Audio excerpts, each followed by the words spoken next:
10ই November একদিন 2 high voltage অনুষ্ঠান। সেই উপলক্ষে বিশেষ ব্যবস্থা মহানগরীর রাজপথে। অবসরের আগে ইডেন গার্ডেন্সে জীবনের 199তম টেস্ট ম্যাচটি খেলবেন সচিন তেন্ডুলকর। 10ই নভেম্বর এই টেস্টের শেষ দিন। এই দিনই 19তম আন্তর্জাতিক কলকাতা চলচ্চিত্র উৎসবের উদ্বোধন, সেটা নেতাজি ইন্ডোরে। সেখানে উপস্থিত থাকতে পারেন ভারতীয় চলচ্চিত্রের প্রথম সারির তারকারা। ইডেন গার্ডেন্সের পাশের এই অকল্যান্ড রোডই নেতাজি ইন্ডোরে যাওয়ার অন্যতম গুরুত্বপূর্ণ রাস্তা। কিন্তু এই রাস্তাতেই রয়েছে ইডেনের 5 থেকে 10 নম্বর গেট। ফলে 10 তারিখ সন্ধ্যায় যখন একের পর এক হাই প্রোফাইল অতিথি নেতাজি ইন্ডোরের দিকে যাবেন, তখন ম্যাচ শেষে এই গেটগুলি দিয়ে অকল্যান্ড রোডে বেরোবেন হাজার হাজার দর্শক।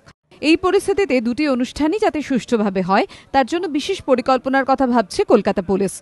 10ই নভেম্বর ইডেন গার্ডেন্সের 5 থেকে 10 নম্বর গেট দিয়ে দর্শকদের বেরোনো বন্ধ করে দেওয়া হতে পারে। তার পরিবর্তে ওই দিকের গ্যালারির দর্শকদের বের করা হতে পারে কিংসওয়ে রোডে আকাশবাণীর পাশে ক্লাব হাউস সংলগ্ন গেটগুলি দিয়ে।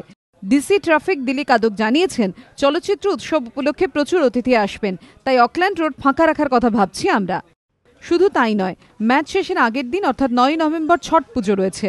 লালবাজার সূত্রের খবর, ওই দিন ছট পুজোর সমস্ত শোভাযাত্রা কিংসওয়ে এবং অকল্যান্ড রোডের পরিবর্তে অন্য কোনো রাস্তা দিয়ে স্ট্র্যান্ড রোডে পাঠানো হবে।